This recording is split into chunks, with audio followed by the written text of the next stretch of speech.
Hello and welcome to the Liz Earle Wellbeing Show. I'm Liz Earle, this is Basil, and I'm speaking here with the leading experts and fascinating folk from the world of wellbeing to bring you wellness wisdom you can trust. And this week we are delving back into the world of gut health with the creative scientist, otherwise known as Miguel Toribio-Mateas. Now, Miguel is a nutritionist, a clinical neuroscientist, and disco DJ. Yeah, you heard that right. And it's all actually part of an important bit of his work. He specialises in the microbiome and the gut-brain connection. And we've had a great chat about how and why the brain and the gut are so intimately connected and the influence this has on our mood and our all-important immunity. What's so empowering about gut health, Miguel says, is that we can all make a huge difference to our health simply by making small tweaks to the food we put on our plates, including drinking kombucha and kefir. Yes. As always, I really do look forward to hearing your thoughts on Instagram after the show. And don't forget, if you would like to watch Miguel and I, you can now find full video podcasts over on the Liz Earle Wellbeing YouTube channel. So let's join Miguel now for a truly fascinating chat. So Miguel, I am so thrilled that you are joining me virtually. Whereabouts are you?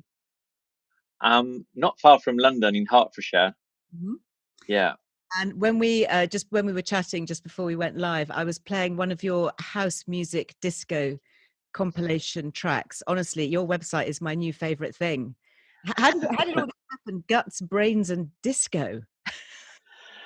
Well, it's been a bit of a journey to blend all of those things together because they have been in my life for a while.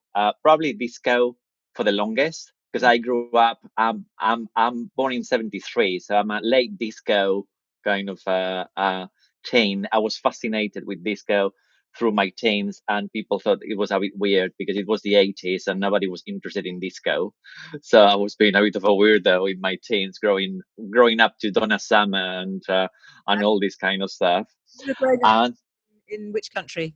I grew up in Spain, so I grew up in Madrid. My mom and dad are from the south of Spain, and I grew up in Madrid and came to the UK when I was 21 to study, and I never left. So I've been here from '94. Brilliant. So And were you studying neuroscience back then from the beginning?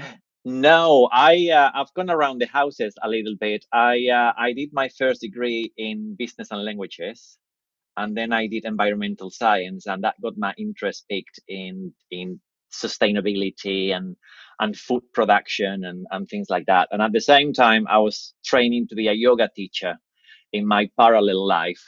And I did the yoga training with the British Wheel of Yoga. That was almost like doing a degree because it was actually very hard, and um, and that got me more even into the therapeutic use of herbs and spices. You know, the Ayurvedic kind of tradition, and how these people who were coming to lecture were talking about how you could mix different spices to have different effects on the body, to increase heat on the body or to reduce heat on the body, and talking about heat and inflammation and all this kind of stuff. And I was thinking, this is very interesting. I need to go back and study it properly. So I went to university to study nutrition or nutritional medicine. So I did a degree in nutritional medicine, and then I went to the neuroscience pathway. So I did nutrition before neuroscience, and when I did neuroscience, I started realizing how a lot of the language was already in my vocabulary, because even though clinical neuroscience, there's a lot on drugs and treatments, a lot of the mechanisms are actually influenced by nutrients. And this is the beauty, the combination of the nutrients and the brain. So the brain is kind of like the later addition. The gut was there for a longer time because I was looking at gut health from probably the mid noughties. And disco has been there for a long while. So I thought, why not just blend them all together? And instead of actually having separate lives, just bring them all into one. And that's me. That's Miguel, 2020. You are great because you just make it so much more fun and accessible. And obviously I'm a relative newcomer to gut health. I wrote a book called The Good Gut Guide about 4 years ago. and have become increasingly fascinated by the microbiome. And of course, one of the things that we hear a lot about is this gut-brain axis and how the gut is linked to the brain. Can you talk us through that and the vagus nerve and how all those pathways are connect? Sure. So the gut is very interesting because even though it's inside the body, it's almost like the first port of call for a lot of stuff that's going on around us. So it's almost like immigration at Gatwick or something. You need to show your passport and then show who you are to come into the body, into a different country. I'm never going to be able to go to the airport again. I'm going to call it Gatwick and not Gatwick. That's it. That's it. That's a really good analogy.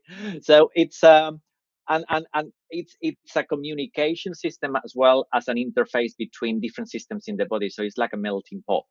So your food is going in there, but you're not just using the gut as a digesting apparatus in a way. You're using it as an interface between that inside of the body that is also communicating with the outside, and the immune system, which is largely based in the blood and the lymph. But in that interface between the gut and the blood, largely the mucus layer, so the mucousy part of the gut that is protecting the actual gut lining, the one cell wall that you have separating the gut and the rest of the body. Is it just one That's cell? where Wow, there's just one cell. Yeah, loads of tissues have got layers, like your skin has got layers of cells. Um, Obviously, tissues that are more three-dimensional, when you imagine them, like the liver and the kidneys, there's layers upon layers of different kidney cells, liver cells, and so on, in different parts of those organs. But in the gut lining, there's just one layer of cells, which is very interesting because it's serving a lot of purposes. So there's a little bit of immunity involved in there.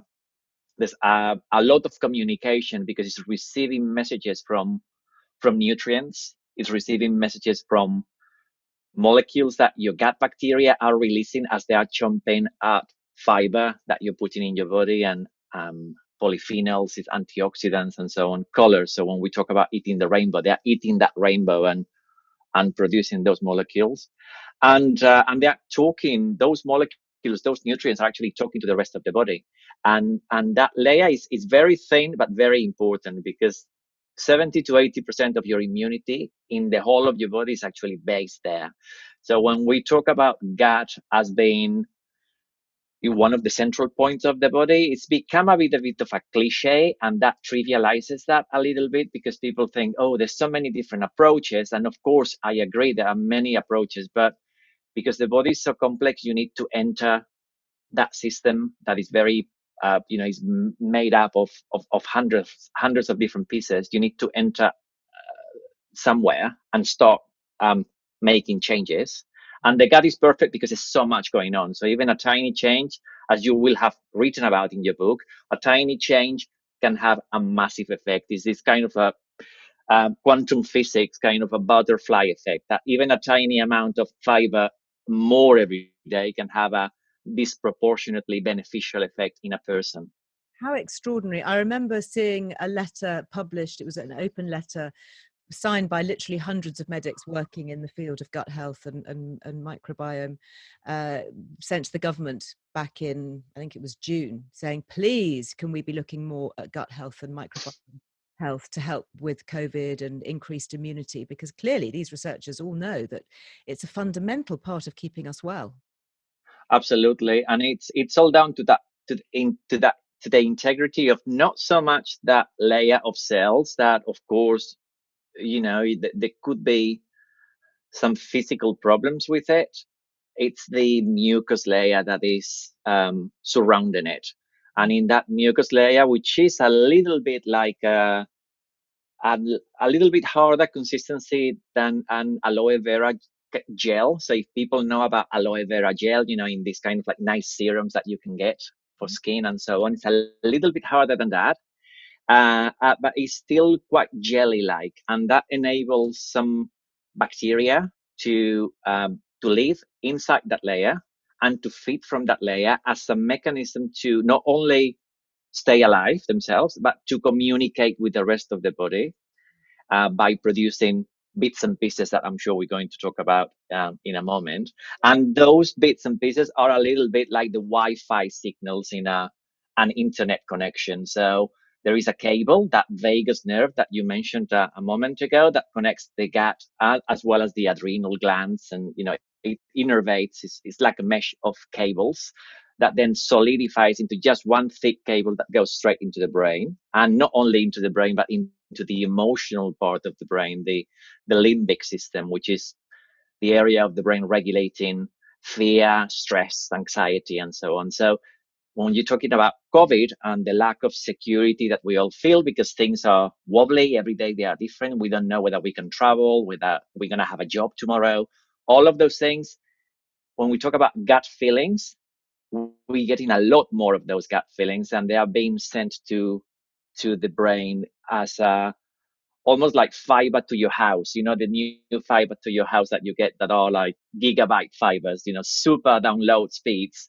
They are being sent all the way to your brain very, very fast. And the brain needs to make sense of all of those things. And at the moment, there's a lot of that going on. And at the same time, it needs to digest your food, and it needs to nourish different layers of the gut, including those cells in the gut lining.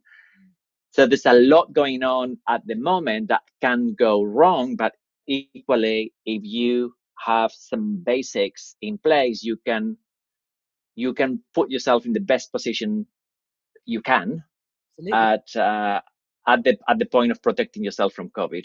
So never more important than now, really, to be focusing on gut health. And how quickly can we see changes? If we start to eat perhaps more probiotic foods, we have more fiber in our diet, we start drinking kefir or kombucha, how quickly can we see a difference in how we feel in our brain? That's a very interesting question. So back in 2013-14, there was already evidence, pretty good evidence, looking at how even in a couple of days, but certainly in 4 days, there could be massive changes just from increasing the amount of fiber that somebody had in their diet. And that was based in a study that was run on comparing somebody who was eating meat with somebody who was introducing more plant-based foods. Now, that can be misinterpreted in the sense that, it's best to just have a plant-based food and to exclude all animal produce. It wasn't like that. That wasn't the aim of the study. It was just introducing more plant diversity. Now, there's been a series of continuations to that study from different teams of researchers around the world, but there was one that I've been looking at recently, just published in Cell, as part of the Nature groups, a really reputable journal. It's like getting a paper in there. It's like getting into Fort Knox. It's very. You only publish in that journal if your research is very, very sound. And he's taking it next level. So he's taking it to the point that if you take a sample of your stool for 30 days, every day there will be changes according to what you have eaten the night before. And not only that, if you and I go on that trial and we provide those samples, even if we have fed the same foods, the changes will be different for you and for me because our microbiome baselines are different. So there will be a point where the berries or the bananas or the blueberries or whatever you're eating that was new, or the kombucha and the kefir that you mentioned, will bring you to a kind of a similar baseline. And then you need to change. So the changes occur very, very quickly. And it doesn't take long for people to benefit from these foods. So at the same time, if you want to derive long-lasting benefit, you need to keep them going as well. So you cannot just drink one bottle of kombucha one day a month and then expect that your whole health is going to be hunky-dory the next day. You've got to keep watering your garden. Yeah. So is it really about having this diverse range so that we get lots of different things? Because one of the things that struck me there talking about that bit of research is that you say that they were providing stool samples every day for 30 days. Now we're hearing a lot about these home testing kits, which is just a snapshot. It's providing one sample and sending it off. I mean, what's the point of that? Absolutely, and I couldn't agree more. I've been in that field, and my whole doctoral work for the last 6 years largely has been in that area. Um, I was looking at this kind of stuff with Professor Tim Spector, who's become the mega celebrity of COVID, and everything else is everywhere. He's the Lady Gaga of science, Tim. I love him. He's absolutely everywhere. Impossible not to see him in any channel that talks about science. I love him dearly, and I respect his work a lot. And we did some work together back in the day where poo testing was still a little bit, taboo, and people were thinking about it in a almost alternative kind of way. And science has come up a long way now, to the point that yes, that argument that a snapshot is a snapshot is still valid, but there are now platforms that allow you to compare your results from one day to the next. And obviously, I wouldn't advise you, Liz, to send a sample daily for 30 days unless you really wanted to do it, because it will be interesting, but what is the point? um, for a study, yes, to try and prove a hypothesis, but you at home probably would only need to do this, I don't know, 3 to 6 months, maybe a couple of times a year, if you really were working on your gut. So if you are just a happy-go-lucky, eating whatever suits you, and you're very attuned to how your body is responding to those changes, absolutely fine. If you want to use this information as a motivational tool to make changes to your diet and your lifestyle, because they go hand in hand as well. Normally, people who buy kombucha, they don't just eat fried foods all day long. They make a decision to buy that kombucha or that kefir as part of a larger shift in how they look at their diet. But if you were to do this a couple of times a year, at least you can see that certainly some types of bacteria like lactobacilli, bifidobacteria, but also some other bugs that are interesting, and they are involved in your immunity as well as your metabolism, like Akkermansia mucinifila is very spoken about. It's become trendy as the Well, that's the one skinny. that's meant to keep us thin, isn't it? Yes, it's a skinny bug that people talk about it as a skinny bug. The only thing is that people try to put it in a capsule. There's been clinical trials, so researchers have tried to argument that, okay, because it's seen in people who tend to be naturally skinny whatever they eat, and they never put on weight, so that kind of individual has been seen to have more Akkermansia than other types of people. Let's put some in a capsule, which is incredibly difficult because the moment that you expose Akkermansia to oxygen, it dies. But let's put it into a capsule and give it to participants in a trial and see if they lose weight.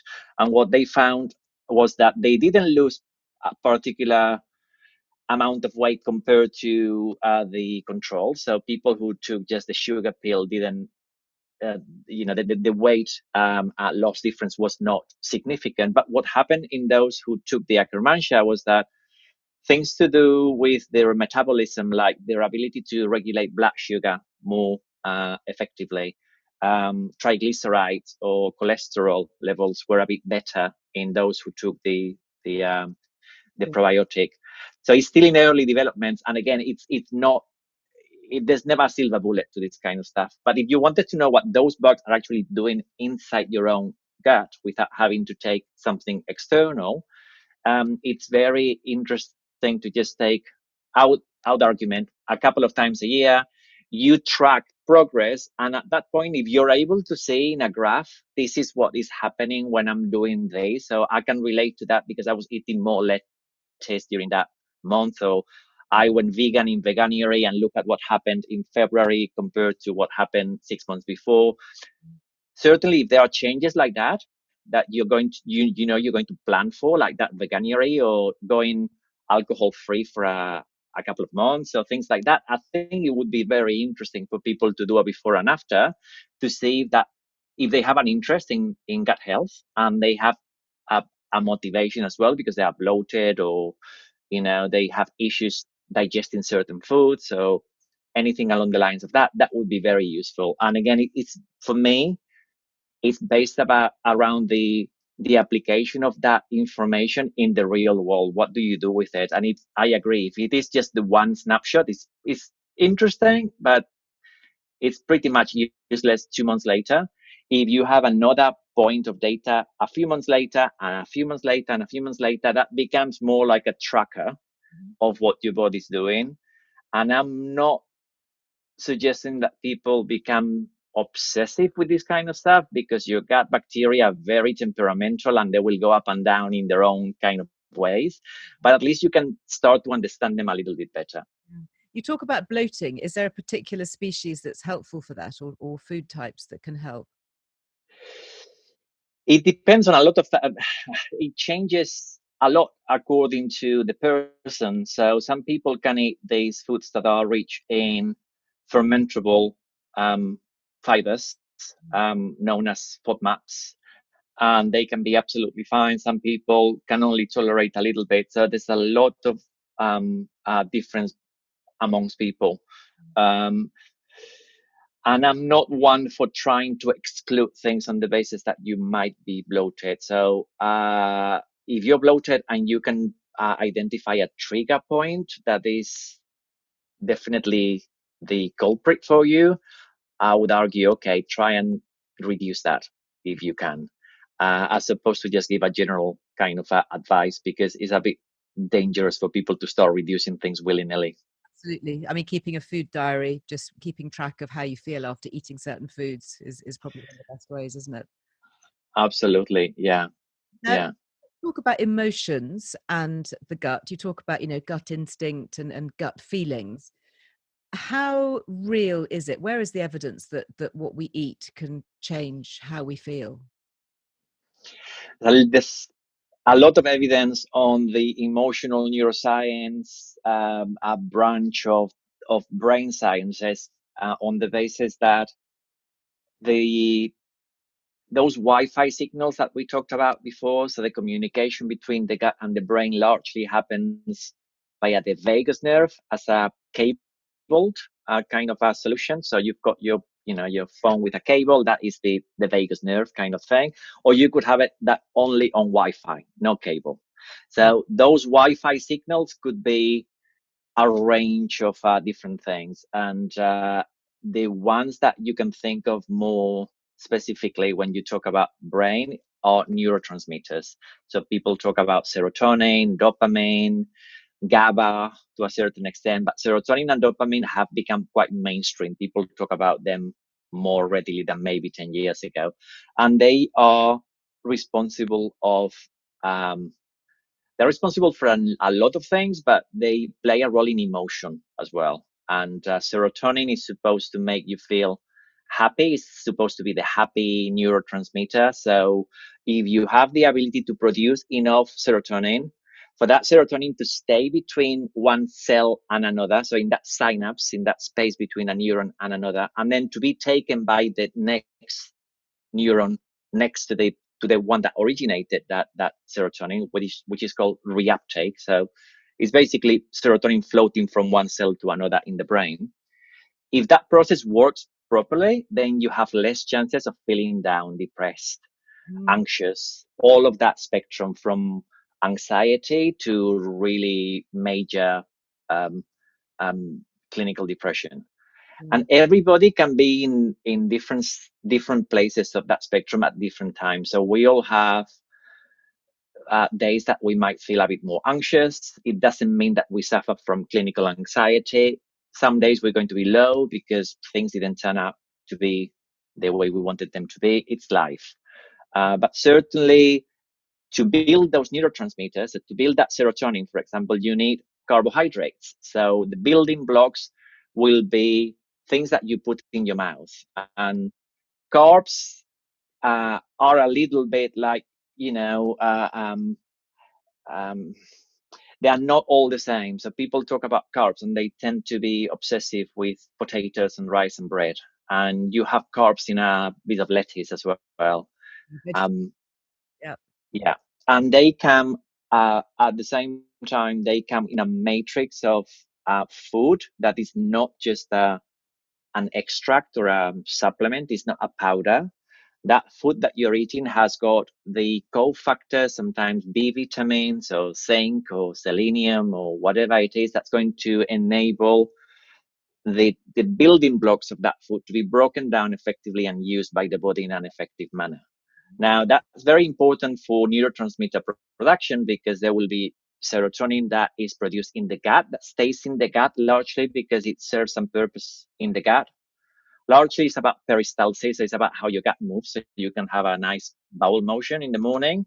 And if serotonin is not quite produced properly in your gut, or there's a certain lack that could actually have an impact.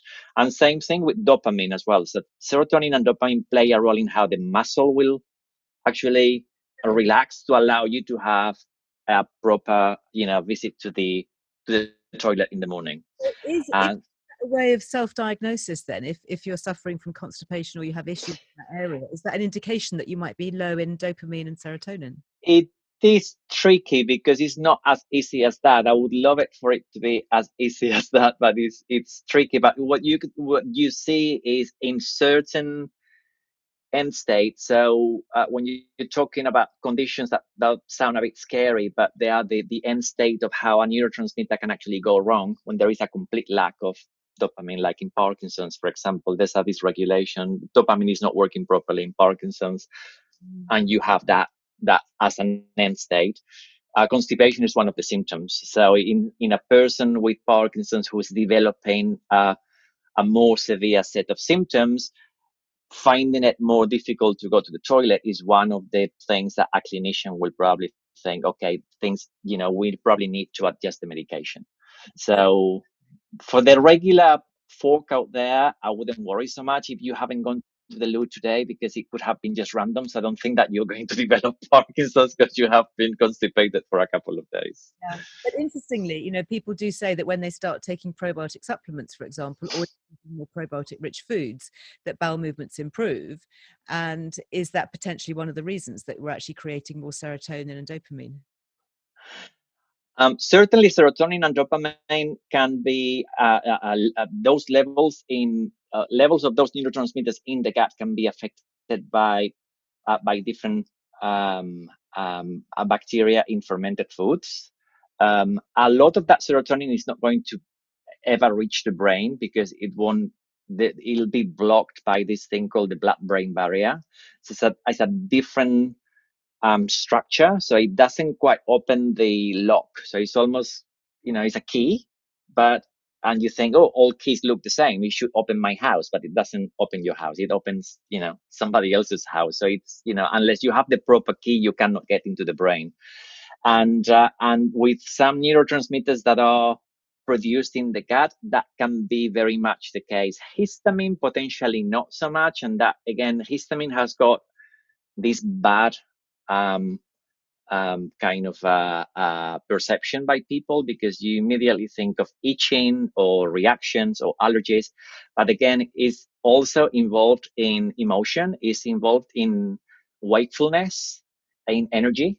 So if you are falling asleep during the day, that could be because histamine is not communicating the message that is communicating, which is stay awake.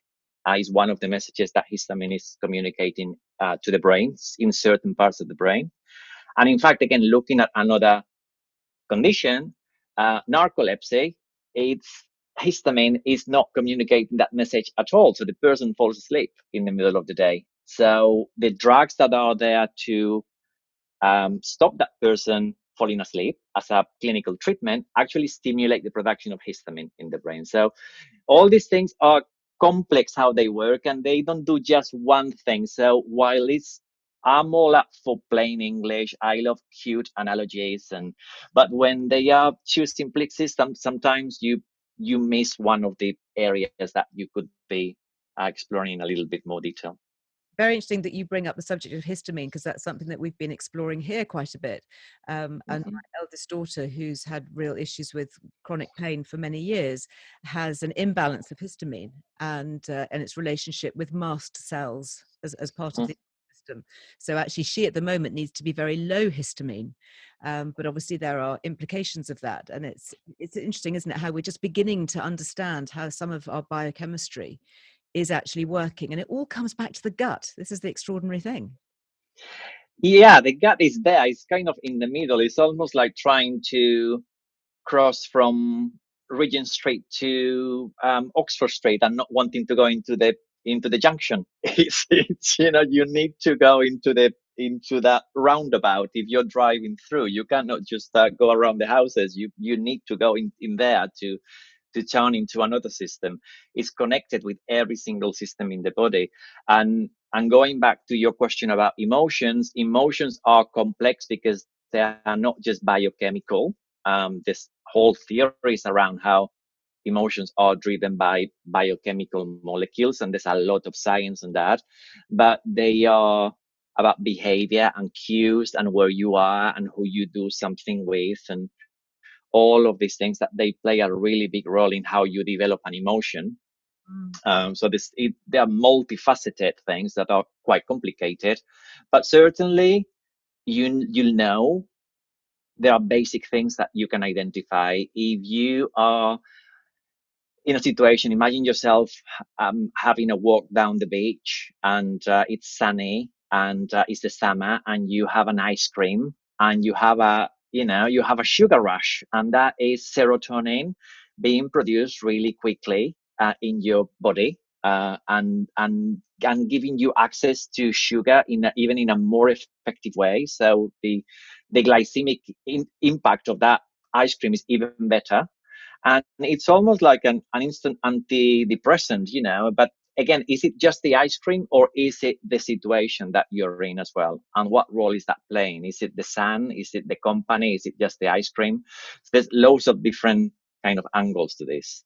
So interesting. Can we talk a little about psychobiotics? Because these are things that we're hearing more and more about. We learned a little bit about prebiotics and probiotics.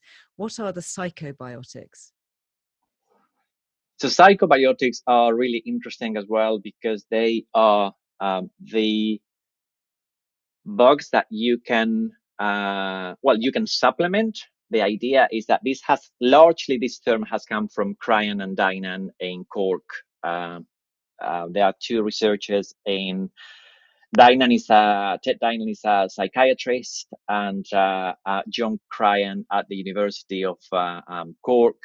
They are in this massive research group that I admire because they are incredible at the research that they produce on the gut-brain axis. And the psychobiotic term may have been used by somebody randomly in the past, but they largely started publishing in this area. And it describes a bug that has got the ability to change your psyche, your emotions, your cognition, anything to do with those kind of aspects of brain function. And you can supplement some of these bugs. That's the theories that they have been exploring with certain bugs, and certain bugs have actually been seen to have some kind of effect on the brain. So certainly there are certain types of lactobacilli, certain types of bifidobacteria. But when you start looking at the studies and how big they are and how clear the impact is versus an antidepressant, for example, or taking into account a whole bunch of other things known as confounding factors, like, for example, when we go back to that walking down the beach, eating the ice cream, what is making you happy? Is it the ice cream or the fact that you're in this beautiful beach with some lovely company and the sun is shining? So how do you attribute the effect to one thing or another? So psychobiotics are very interesting because the idea is that you could potentially complement the work of antidepressants. So you can reduce the dose and take those with a probiotic and make that work better. And there's some science on that already that is quite promising. Or, if you take it again to the next level, you could completely omit the antidepressant drug, and you could just rely on the lactobacillus or the bifidobacteria. That to me is more of a stretch because we're also individual that it would need to be studied in a lot more precise way to be able to conclude that that is possible. But that's the aim of the psychobiotic kind of revolution. And they did a great book on this. I'm sure you know them. They are great researchers and lovely people. And the science that they produce is pretty amazing. But yeah, psychobiotics are really interesting, but a very complicated area, trying to pin it down to the one thing that might be behind the changes. I've read quite a lot about L-Reuteri as being one of Yeah, that could potentially help lift mood.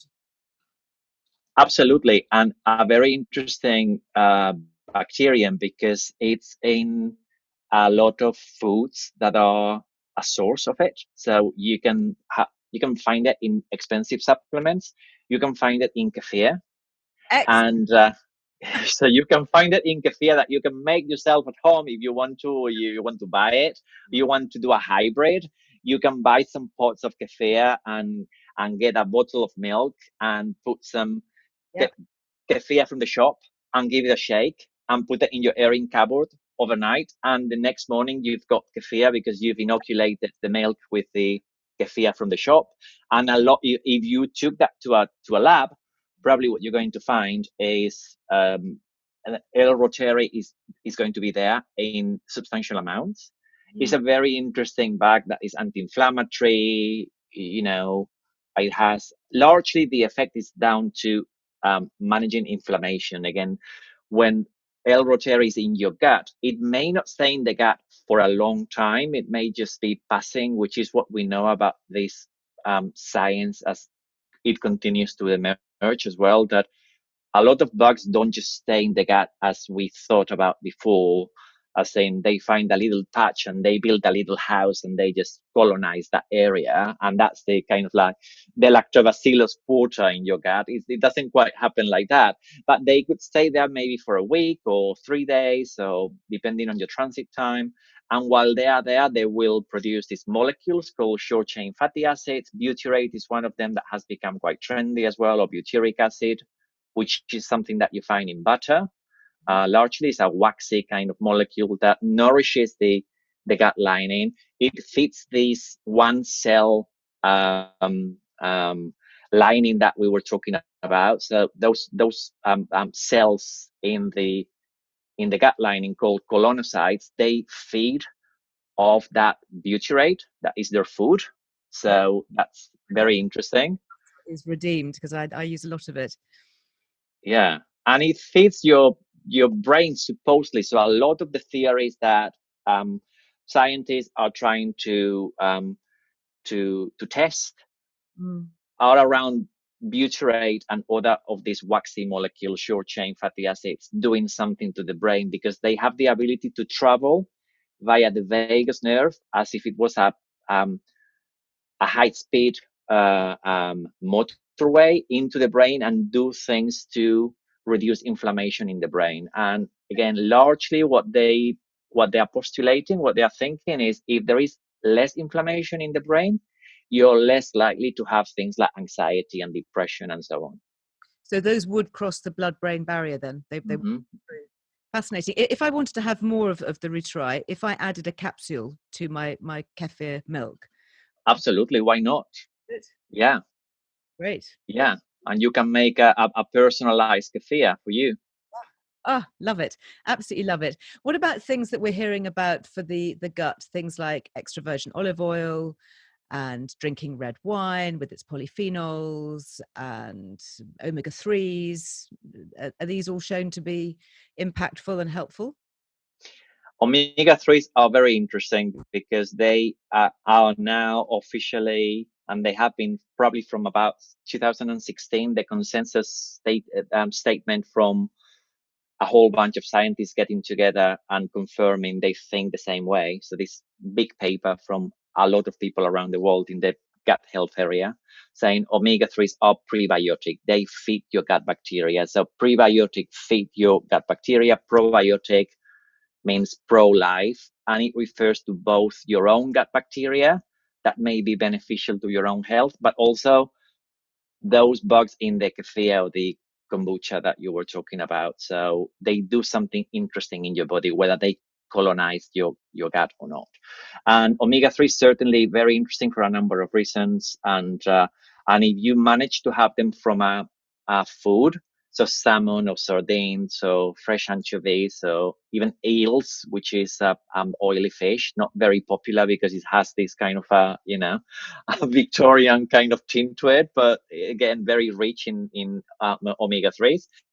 You can get more benefits. So large epidemiological studies that have looked at trends over time in very large numbers of people have actually found that the benefits from fish are not just based on the omega-3s. For example, branches of big studies like this in Greece looking at the Mediterranean diet in a typical Mediterranean country. One of the conclusions is fish is more than just the omega-3s. The proteins in the fish are doing something as well. Is that food matrix that we were talking about, is delivering the omega-3s in the natural carcass that they come in. Yeah. And of course, if then you want to take a supplement, great, but if you can, don't rely just on the supplements. Use the supplements as it says on the tin, to supplement, to add, not to substitute. That's And very, certainly, yeah, I love that. yeah, yeah, just to supplement, to add a layer of complexity and interesting stuff to your diet. And the other two that you mentioned, the olive oil and the red wine, absolutely. Red wine, if you can tolerate drinking. I, with age, tolerate drink less than when I was in my teens. I was a total party animal and I could tolerate all I wanted. And now, after one glass of wine, I'm ready to go to bed. But if I had to choose what to drink, red wine has got the most research benefits for your gut, your cognitive function in males and females in a range of ages. And in countries around the Mediterranean, they recommend having a glass of wine, a red wine a day, things like cardiovascular protection and so on. And certainly olive oil is my favorite thing ever. I just use so much of it. It's just that I practically drink it. So, and that's not the only reason to have it, is because, again, if you look at the literature, Mediterranean benefits from different nutrients, olive oil is the number one. They are undisputed number one. Amazing. Talking about other things that I know you love, because I've been stalking you on Instagram, and I gather that you've recently taken up making your own sourdough. Mm-hmm. How's that gone? Yeah, interesting. It's a complex process, sourdough, because it's living there in front of you and you can see it move like, like a monster. And that it's actually quite satisfying, and also talking about the relationship between the baker and the sourdough. There's even studies talking about how the sourdough that is made by one person is different to the sourdough that is made by another person, on the basis of the relationship between the baker's hand and the microbiome on your hands and the microbiome on the actual dough. So this is beautiful because owning that loaf, when you're kneading it and you're touching it, you are part of the process. So this is fitting right into the gut brain axis. It's giving you the pleasure of knowing that you're going to be eating that. You're anticipating the cephalic phase of digestion, which is in the brain, and is telling you to salivate because something nice is coming. And of course, when you put it in the oven and it's smelling glorious in your kitchen, because you know the bread is going to come out and you're going to feast on that olive oil and balsamic or whatever, all of that is connecting that gut brain connection. And that to me is such a beautiful thing. You own it. It's there. It's surrounding you. You cannot miss it. That is just so incredible. I love that description. But for those of us who are unable or unwilling to be making our own sourdoughs, are we still going to get benefit from buying shop bought sourdough, do you think, for the gut? You will do. And what I would say is, don't be shy to ask, even if it is a big name. Talk to your customer services for a big supermarket and ask them how do they make their sourdough, because they should be accountable for these kind of processes. And if they tell you the process involves fermentation for 3 hours, well, that is kind of like fake sourdough. It's not the proper. It is better marginally than your regular bread because you let it ferment a little bit. But what is their threshold? Are they actually letting it ferment for the full time, or should they, up to 24 hours? Because that's what's going to allow you to get better digestibility, better absorption of nutrients. Your nutrients are pre-digested because your fermentation process in sourdough is slightly different way of putting bugs in your body because you're killing them when it's baked. But the benefits are from the fact that you're getting things out of the grain that would have been trapped and not available to the human body thanks to the fermentation process. And that also involves gluten to a certain extent. And some people report having better digestibility of gluten, even if they don't have, obviously, celiac disease. If you are celiac, don't try this at home.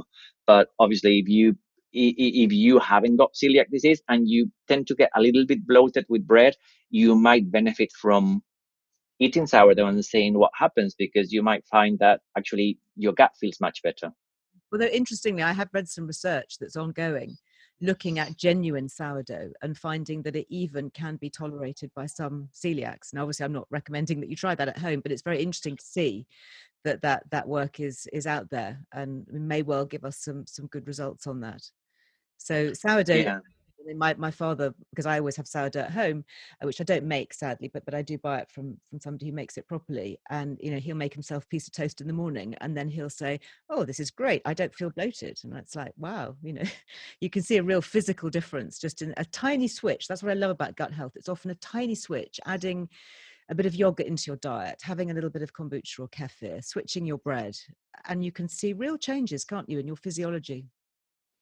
Absolutely. But also, I think for me, again, the piece that we haven't discussed so much is the disco part. And disco, okay, it could be just relaxation. It could be binging on Netflix. It could be anything that gets your creative juices going, because when you switch off the prefrontal cortex, which is just driving that attention and the forward thinking and strategizing your day, and you let it relax a little bit, you're regulating how the two key areas of the brain involved in emotion, largely, if you simplify it up, are talking to each other. So there's the limbic brain, that is the emotional brain, the very kind of knee-jerk, stress-driven brain, anxiety-driven brain, fight or flight.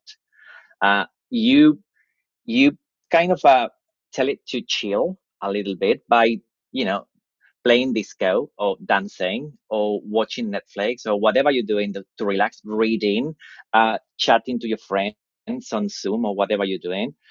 You're letting that prefrontal cortex kind of like do a little bit more. But at the same time, you don't want it to work too hard because you don't want to get too much in your own head. You don't want to analyze things too much. So it's about the balance between the two. And whatever you do, whatever your disco is going to have an impact on your gut as well, because the communication between the gut and the brain works both ways. And there's more coming from the gut up, because obviously there's nutrients and other bits and pieces that we've discussed today that will play a really big role in what goes on in the brain.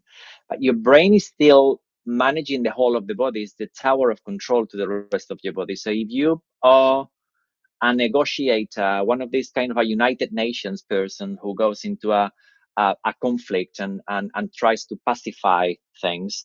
If your pacifier is disco, watching films, reading, whatever it is, that's always going to be really good for your brain and your gut, because you'll be able to say to the gut, look, you can digest easily things. You can enjoy the food that you're going to receive without stressing about it, because it's all good. I'm sending you that reassurance messages from the top down. Digest this properly. Don't get bloated. Yeah. And it works. So that is, I mean, that is such a positive note to end on. And I hadn't really appreciated, I think, that the disco bit is actually fundamental to your work. It's gut, brain, and disco. And, listening, I mean, I love your music. I'm going to be totally dancing around my kitchen to it, knowing that I'm helping my gut and my brain. This is genius. Absolutely. Thank you. Nice. Will you come back and chat again? I'd love to talk to you some more. Thank you for having Absolutely. Yes. Absolutely. Thank you for having me. me. Bye-bye. Bye. And that is it for today's episode. As always, you will find the links and the resources that Miguel and I mentioned over on lizearlewellbeing.com, where you can also sign up for my free weekly newsletter that comes packed with my secrets to a happier gut. Huge thanks to all of you who have left us such lovely reviews. Really appreciated. And it really does help others to find the show. So thank you. And until the next time, go well. Bye-bye. The Liz Earle Wellbeing Show is presented by me, Liz Earle, with production by Liz Earle and Harry Trevithick at Heart Dialogue, with thanks to my producer Ellie Smith and guest booker Millie de la Morinière.